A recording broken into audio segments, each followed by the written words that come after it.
విజయవాడలో ముఖ్యమంత్రి మీద జరిగినటువంటి రాళ్ల దాడి రాష్ట్ర వ్యాప్తంగా సంచలనంగా మారింది. ఇది ఎవరు చేశారు, దీని వెనక ఎవరున్నారు, ఇది అసలు కుట్రకోణం ఉందా, ఏంటి పరిస్థితి ఏంటనే అంశం మీద మనతో మాట్లాడడానికి సీనియర్ రాజకీయవేత్త మాజీ శాసనసభ్యులు మరి అడుసుమిల్లి జయప్రకాష్ గారు మనతో ఉన్నారు. నమస్కారం జయప్రకాష్. నమస్కారం అండి. రాత్రి ఒక సంచలనం జరిగింది. ప్రశాంతమైన వాతావరణంలో జరుగుతున్నటువంటి ఎన్నికల ప్రచారం ముఖ్యమంత్రి మీద రాళ్ల దాడి జరిగింది. దాదాపుగా అసలు చాలా ప్రమాదకరమైన స్థితిలోకి వెళ్ళిపోయారని కూడా చెప్పుకోవచ్చు.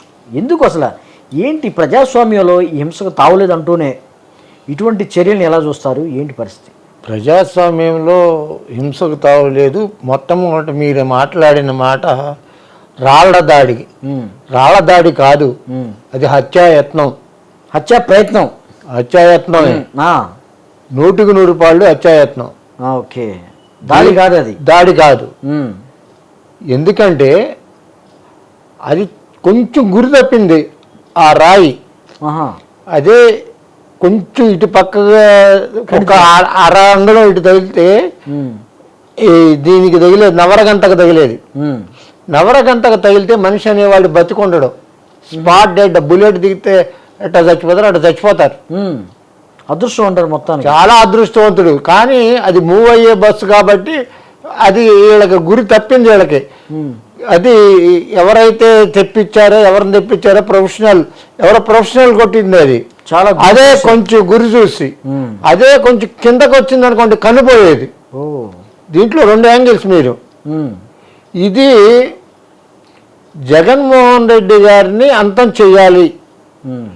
జగన్మోహన్ రెడ్డి గారిని ఈ ఎలక్షన్లో ప్రజాస్వామ్యయుతంగా మనం ఓడించలేము అనే దీనికి వచ్చేసారు. ఈ ఆదరణ ఏది మామూలుగా ఆయనకు వచ్చే ప్రజాదరణ నుంచి మా సంసిద్ధం కానించి బస్సు యాత్ర కానించి వెల్లువలా వచ్చే ఈ ప్రజానీకాన్ని ఇవన్నీ చూసి తట్టుకోలేక కొంతమంది విదేశీ సహాయంతో, అంటే ఆంధ్ర వాళ్ళే విదేశీయాల్లో ఉండేవాళ్ళు, అమెరికాలోను ఇంగ్లాండ్లోను ఆస్ట్రేలియాలో ఉండేవాళ్ళు, ఒక సామాజిక వర్గం వాళ్ళు, ముఖ్యంగా సామాజిక వర్గం వాళ్ళు ప్లాన్ చేసిన ప్లాన్ ఇది. అంటే ఇది విదేశాల్లో ప్లాను ఇక్కడ అమలు చేశారు. 100% వాళ్ళే ఫైనాన్స్. ఇప్పుడు నిమ్మగడ్డ రమేష్ కూడా దీని హస్తం ఉంది. అసలు ప్రధానంగా నిమ్మగడ్డ రమేష్కి హస్తం ఉంది. లేకపోతే ఇంత కక్ష కట్టి అయ్యని అతను పాపం పెన్షన్లు అసలు రద్దు చేయించాలనే చూశాడు, వాలంటీర్ వ్యవస్థనే రద్దు చేయించాలని చూశాడు. ఇవన్నీ పప్పులు ఉడకలా. ఓకే, ఎంత కక్ష కట్టుకున్నారు. ప్లస్ ప్రజాదరణ చూస్తే వేరుగా ఉంది. ఇక ఈ ఎలక్షన్లో మనం గెలవలేము, అంటే జగన్ను ఓడించలేము కాబట్టి వాడిని అంతం చేయాలి. భౌతికంగా జగన్మోహన్ రెడ్డి గారిని తీసేయాలి ఈ భూమి మీద నుంచి. అప్పుడు కానీ మాకు మోసం ఉంటుంది. ఓకే అనే దాని మీద వాళ్ళు చాలా కుట్రలు పన్నారు. ఆ కుట్రలో భాగంగానే ఈ పూర్వం ఇక్కడ పనిచేసిన మనకి ఈ ప్రముఖులు తానాలో ఇట్లో పనిచేశారు. వాళ్ళందరూ చాలా ప్రముఖ పాత్ర వహించారు. వాళ్ళ క్యాండిడేట్లు కూడా మీకు చూడండి, అక్కడి నుంచి వచ్చిన వాళ్ళు ఎక్కువ, చాలా మంది వచ్చారు. ఏది ఎన్ఆర్ఐలు. ఈ ఎన్ఆర్ఐలు కానీ ఆ విదేశాల్లో తానా బోనా ఈ ఫండ్స్ ఇవ్వబట్టే ఈ నిమ్మగడ్డ రమేష్లు, ఎల్వి సుబ్రహ్మణ్యాలు వీళ్ళు తిరుగుతున్నారు. వాళ్ళ ఫైనాన్స్తోనే, వాళ్ళ నిధులతోనే ఇది ప్లాన్ చేశారు. ఇది ఎందుకంటే చాలా పెద్ద ఎత్తున ప్లాన్ చేయబట్టి అంటే దీన్ని ఏంటంటే కరెక్ట్గా చెప్పాలి, టెలిస్కోపిక్. దీంట్లో టెలిస్కోప్లో చూసి కొట్టినట్టు కొట్టారు. కానీ గురుగారు టెలిస్కోపిక్ గన్ను కూడా వాడి ఉండొచ్చు. అది బుల్లెట్ కాదు, పిల్లెట్స్ వాడేది. జేపీ గారు అదే అంటున్నారు. ఈరోజు రాయి అయింది, అదే ఒక బుల్లెట్ అయితే ఎలా ఉండేది, పరిస్థితి ఎలా ఉండేది? బుల్లెట్ అయితే ఈ రాయి అయినా నవరకంత మీద కొంచెం ఒక అరంగంలో ఇటు జరిగితే ఏముందండి, అది బుల్లెట్ కింద లెక్క మీకు. వాళ్ళు ఎట్టా ఉపయోగించారు. బుల్లెట్ అయితే సౌండ్ అయితే వస్తుందేమో, ఇది రాయి అయితే సౌండ్ రాకుండా కొట్టేయచ్చు అని ఇచ్చేశారు. ఒక్క అరగంగుళం పక్కకు తగిలితే, నవరకంట మీద తగిలితే ఏమవుతాడు మనిషి? మీరు ఎవరినైనా అడగండి, నవరకంట మీద ఆ రాయి దెబ్బ తగిలినాడు బతుకుంటాడా? ఇప్పుడు ఈ దాడిలో అది కిందకి తగిలితే కన్ను పోయేదా లేదా? కన్ను పోయేది. అవును. ఇది నాలుగు మీద తగిలితే మనం బతుకుంటాడా? అవును. అంటే మూవింగ్ అవుతుంది కాబట్టి ఆ పరిణామాలు సంభవించాయి. అవునండి. అదే స్టిల్ అయితే అక్కడ నిలబడటం, అదే స్టిల్ అయితే ఫట్ అట్లా కింద రాజు కూలిపోయేవాడు. నుంచున్నట్టు నిట్ట నేను అంత ప్రమాదకరం. అది ప్రొఫెషనల్ చేసిన పని అంటారు. ఇది 100 రూపాయలు ప్రొఫెషనల్ అండి. పైగా ఏంటంటేనండి, సిగ్గు ఎగ్గు లజ్జ ఏమీ లేకుండా మాట్లాడుతున్నారు ఈ ఐటీడీపీ వాళ్ళను తెలుగుదేశం వాళ్ళు. అవును. అచ్చెన్నాయుడు అది అంటే ఖండించాల్సిన సంఘటనని చాలా హేళనగా, చాలా చాలా హేయభావంతో మాట్లాడుతున్న పరిస్థితి. అంటే ఒక ముఖ్యమంత్రికి జరిగిన సంఘటనని ఎందుకు సీరియస్గా తీసుకోవట్లేదు వాళ్ళు?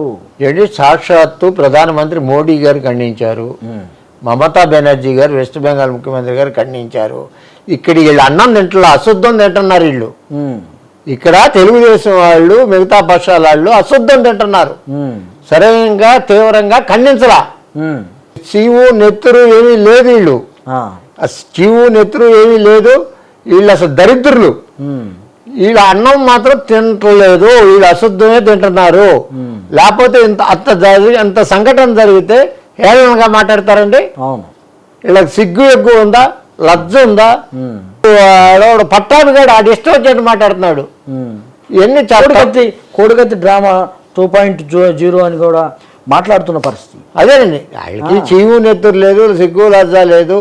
సీరియస్గా జరిగిన సంఘటనలు కూడా కోడికత్తి డ్రామా అయితే కోడికత్తి కదండి, అది కూడా జగన్మోహన్ రెడ్డి గారి మీద దాడే. దానికి కోడికత్తి అని వీడి పేరు పెట్టారు. దానికి గనక విషయం ఉండుంటే ఇంతే సంగతులు కదా. అవును.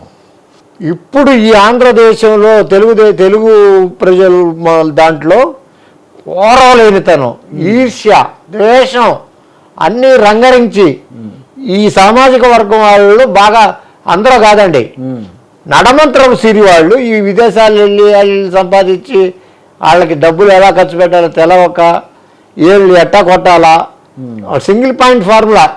జగన్మోహన్ రెడ్డి గారిని కొట్టాలి. ఏది, ప్రజాస్వామ్యయుతంగా కొట్టాలా, ఇదిగో ఈ విధంగా కొట్టాలా.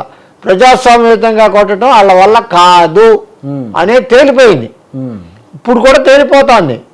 వాళ్ళకి రుజువు అయిపోయి వాళ్ళు తేల్చేసుకున్నారు. ఇక అవతరా ఇక జగన్మోహన్ రెడ్డి గారిని ఓడించడం మన వల్ల కాదు అనేది వాళ్ళు తీర్మానించుకుని, ఇది ఎక్కడి దాకా వెళ్తుందంటే వీళ్ళు ఎంతమందికి లింకులు పెట్టుకున్నారో మరి మనకు తెలియదు విదేశాల్లో. మేబీ ఇప్పుడు ఖలిస్తానాలతో పెట్టుకోవచ్చు. కెనడా అట్లలో ఖలిస్తాన్ ఉద్యమకారులు ఉన్నారు, లండన్లో ఉన్నారు ఖలిస్తాన్ ఉద్యమకారులు. ఈ వాళ్ళతో పెట్టుకోవచ్చు, ఉగ్రవాదులతో కూడా పెట్టుకోవచ్చు. ఉచ్చో నీచం తెలవదు వీళ్ళకి, ఉచ్చో నీచం లేదు వీళ్ళకి. వీళ్ళంతా నీచాతి నీచులు. సింగిల్ పాయింట్ ఫార్ములా, జగన్మోహన్ రెడ్డిని అంతం చేయాలి, అతన్ని ఇది చేయాలి. సింగిల్ పాయింట్, దానికి ఇదే లేదు. అట్లాగే ఇప్పుడు తాలిబాన్లు వీళ్ళు ఎవరితో అయినా పెట్టుకుంటారు. వీళ్ళు సిగ్గు ఎగ్గులేని వాళ్ళకి దేశభక్తి కానీ ఏమీ లేవు. విదేశాల్లో ఉంటే మన దేశాన్ని విమర్శిస్తూ ఉంటారు వాళ్ళు. కొంతమంది ఎలక్షన్లో ఫ్యాన్సీగా ఎలక్షన్లో ఖర్చు పెడుతున్నారు, కొంతమంది ఏమో ఈ విధంగా దీన్ని ఈ నిమ్మగడ్డ రమేష్ లాంటి లుచ్చాగాండ్లు పోషిస్తున్నారు. ఇది జగన్మోహన్ రెడ్డి గారికి వ్యతిరేకంగా కొంత ఇప్పుడు దీనికి ఇచ్చిస్తున్నారు. వీళ్ళు ఎలక్షన్లకి ఫండ్స్ ఇస్తున్నారు, అట్లాగే క్యాండిడేట్ల రూపంలో దిగుతున్నారు.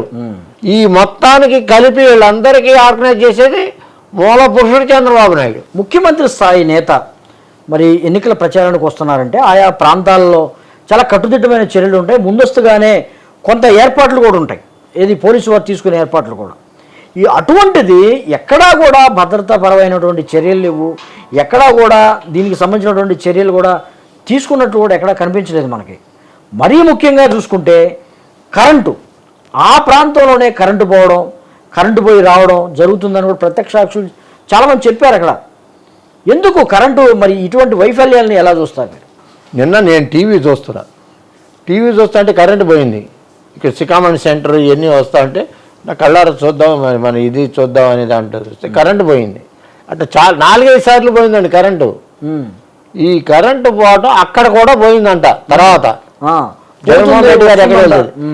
ఎమ్మటే ఆయన సస్పెండ్ చేయాలండి. సిఈని కాడి నుంచి ఎస్సీ కాడి నుంచి అందరినీ సస్పెండ్ చేయాలి. అది చీఫ్ మినిస్టర్ అనుకున్నారా తమాషా అనుకుంటున్నారు వాళ్ళు. ఎందుకు పోతుందండి? అవును, దీంట్లో ఏదో కుట్ర ఉంది, దీంట్లో కూడా కుట్ర దాగుంది. ఎందుకంటే గతంలో వీళ్ళంతా చంద్రబాబు నాయుడు దగ్గర పనిచేసిన వాళ్ళే కదా. ఎందుకని ఎమ్మటే తక్షణమే సస్పెండ్ చేయాలి, అంటే వాళ్ళ మీద చర్యలు తీసుకోవాలి. అది కాక నా విజ్ఞప్తి ఏంటంటే మోడీ గారికి అయితే కేంద్ర ప్రభుత్వానికి రాజ్నాథ్ సింగ్ గారికి ఎవరైతే వాళ్ళకి తక్షణమే జగన్మోహన్ రెడ్డి గారి భద్రత పెంచాలి, ఆయనకి Z+ కేటగిరీ భద్రతకి ఇవ్వాలి. లేదే చాలా కష్టం. వీళ్ళ కుట్రలను ఎదుర్కోవాలన్నా, వీళ్ళ కుట్రలను భగ్నం చేయాలన్నా అటువంటి కేటగిరీ ఆ భద్రత ఉంటే తప్ప ఇది జరగదు. అంటే ఎన్నికల సమయంలో జరుగుతున్నటువంటి ఇటువంటి దాడులు మరింత వారి ప్రతిపక్షాలకు మరింత చేటు చేసుకొచ్చే అవకాశం ఉంటుందని మీరేమైనా భావిస్తున్నారా? 100% వాళ్ళు ఇక ప్రతిపక్షాలు ఎక్కడ లేవండి. ఆడు పాట కొట్టుకుపోతారు ఇటువంటి జరిగితే. మొన్నేమో అక్కడ పెన్షన్లో వెళ్ళకుండా చేశారు ఆ లుచ్చా గ్రూప్ ఒకటి. దాదాపు 34 ఎంతమంది లుచ్చా లోఫర్లు కొంతమంది ఆ గ్రూప్గా తయారయ్యి అవి ముసలామత్ కానీ చాలా ఇబ్బందులు పెట్టారు. వాళ్ళ ఇది కొడుతుంది అది. వాళ్ళ ఉసురు ఊరినే పోదు, వాళ్ళు ఉసురు కొడుతుంది వాళ్ళకి. ఇప్పుడు ఇది ఈ బస్సు యాత్రలో సిద్ధం సభలో సూపర్ డూపర్గా సక్సెస్ అవటం, దానికి తోడు తలసల రఘురామ్ గారు ఆర్గనైజ్ చేసినంత వరకు ఇంతవరకు ఎప్పటి నుంచో చూస్తున్నానండి. 2014 నుంచి చూస్తున్నా. తలసల రఘురామ్ అనే ఆయన ఈ జగన్మోహన్ రెడ్డి గారి సభలను ఆర్గనైజ్ చేస్తున్నాడు. ఎక్కడ ఒక ఇన్సిడెంట్ జరగల. ఇప్పుడు ఎట్టాగంటే వచ్చేవాళ్ళు కానీ వెళ్ళేవాళ్ళు కానీ చాలా సేఫ్గా వెళ్తున్నారు, సేఫ్గా వస్తున్నారు సభలకి. ఒక్కడ యాక్సిడెంట్లు కానీ ఇంకోటి కానీ జరగకుండా చాలా జాగ్రత్తలు తీసుకుని ఇది చేస్తున్నాడు తలసల రఘురామ్. ఇన్సిడెంట్ ఫ్రీ అంటారు దాన్ని. ఒక సంఘటన జరగకుండా రికార్డు బ్రేక్ అది. కానీ ఇవాళ దురదృష్టవశాత్తు ఈ సంఘటన జరిగింది.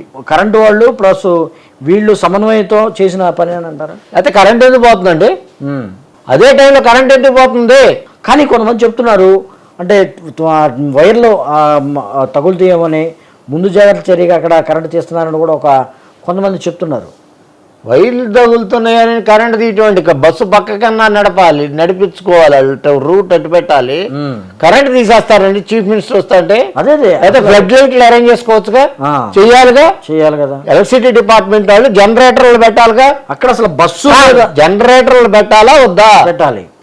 పెట్టాలి. ఇంకోటి మామూలు మనిషి కాదు చీఫ్ మినిస్టర్.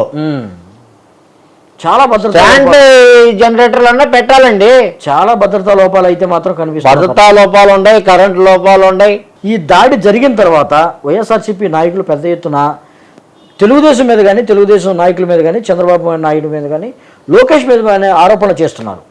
ఇది ఎంతవరకు సమర్థిస్తారు? వాళ్ళే కదండి మూడకాలకు. వాళ్ళు సమర్థించక ఏం చెయ్యాలి? వాళ్ళు సమర్థిస్తాను మేము. వాళ్ళ ఆరోపణలు అనేది కరెక్టు. ఈ లోకేష్ వీళ్ళంతా హస్తాలు ఉన్నాయండి.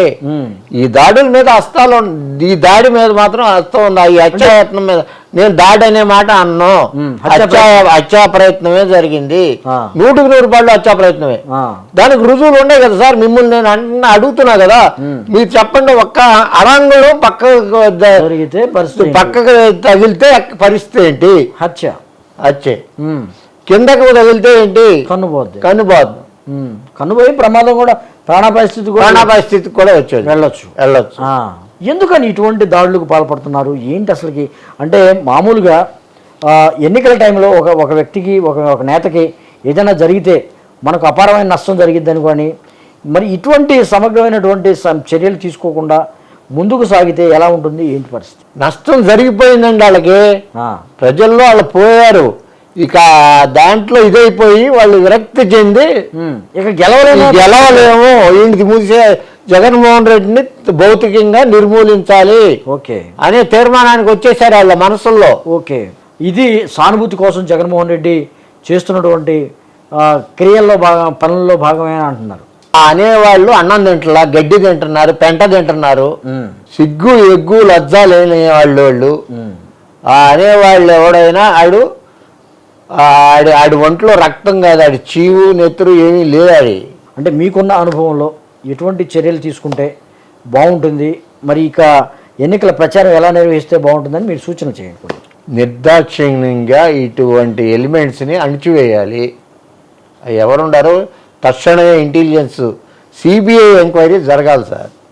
నేను చేసిన ఆరోపణలో ఇదైతే ఆ తానా వాళ్ళు వీళ్ళు ఈ విదేశాల్లో ఉండే ఈ తెలుగు వాళ్ళల్లో కూడా ఒక సామాజిక వర్గం వాళ్ళు, ఆ సామాజిక వర్గంలో కూడా కొత్తగా సంపాదించిన వాళ్ళు, మొదటి నుంచి విదేశాల్లో సెటిల్ అయిన వాళ్ళు కాదు. ఈ కొత్తగా సంపాదించి కొత్తగా వెళ్ళిన వాళ్ళు, ఈ ఏలా ఎర్రి ఉండాళ్ళు, కుల పిచ్చి కులాళ్ళు, ఆ కుల గజ్జి పిచ్చి కాదు కుల గజ్జి ఉండాళ్ళు, వీళ్ళ మీద ఎంక్వైరీ చేసి అసలు ఎవరెవరిని గుర్తించాలంటే సిబిఐ ఎంక్వైరీ జరగాలి. ఇంటర్పోల్ సాయం ద్వారా వీళ్ళ మీద ఎంక్వైరీ చేసి మొత్తం వీళ్ళ ఫోన్లు వీళ్ళన్నీ ట్యాప్ చేసి అన్ని వీళ్ళ ఈమెయిల్స్ అన్నీ చెక్ చేసి ఇచ్చేస్తే మొత్తం దొరుకుతారు కల్ప్రిట్స్. జేపీ గారు, గత కొంతకాలంగా మనం వింటున్నాము, చూస్తున్నాము, చదువుతున్నాము. జగన్మోహన్ రెడ్డి ప్యాలెస్ పిల్లి బయటికి రాడు, ప్రజల్లోకి వస్తే పరదాలతో వస్తాడు, లేకపోతే హై సెక్యూరిటీ వస్తాడని కూడా నారా లోకేష్ కొన్నిసార్లు ఆరోపించిన పరిస్థితి. ఎందుకని దీని వెనక ఏమన్నా కుట్రకోణం ఉందనుకుంటున్నారు? ఇప్పుడు కుట్రకోణం ఏంటంటే వాళ్ళ నాన్న పరదాలు లేకుండా వస్తున్నాడా, వాళ్ళ నాన్న ఇంట్లో రోజు బజార్లో బట్టలు ఇప్పు తిరుగుతున్నాడా? నాకు చెప్పండి, చంద్రబాబు నాయుడు బట్టలు ఇప్పు తిరుగుతున్నాడా రోడ్డు మీద? పరదాలు ఏంటండి? ఒక స్థాయి వ్యక్తులకి ఇవి ఉంటాయి, సెక్యూరిటీ ఉంటుంది. ఇంక జగన్మోహన్ రెడ్డి గారి కన్నా చంద్రబాబు నాయుడుకి ఎక్కువ సెక్యూరిటీ ఉంది ఈ రాష్ట్రంలో హైయెస్ట్ సెక్యూరిటీ ఉంది. బాబు ఈ లోకేష్ గారికి ఏం చేశాడని ఎమ్మెల్యేగా కూడా ఓడిపోయినాడు. ఆడికి కూడా సెక్యూరిటీ పెంచారు ఈ మధ్య. అవును, ఈడు బతికెంత, ఆడికి సెక్యూరిటీ పెంచారు. జగన్మోహన్ రెడ్డి కాలి గోటికి పని చేయరండి బాబు, వీళ్ళు కాలి గోటికి పని చేయరు బాబు కొడుకులు ఇద్దరు. ఇది జేపీ గారు అంటున్నారు. ఇదైతే రాళ్ల దాడి అంటున్నారో, ఇది రాళ్ల దాడి కాదు, ఇది ఖచ్చితంగా హత్యా ప్రయత్నంగా భావించాలి, హత్యకు కుట్రకోణంగా భావించాలని కూడా నొక్కి చెప్తున్నారు. ఏదైతే మరి దేవుడు దయ వల్ల కొంత ప్రమాదం తప్పింది.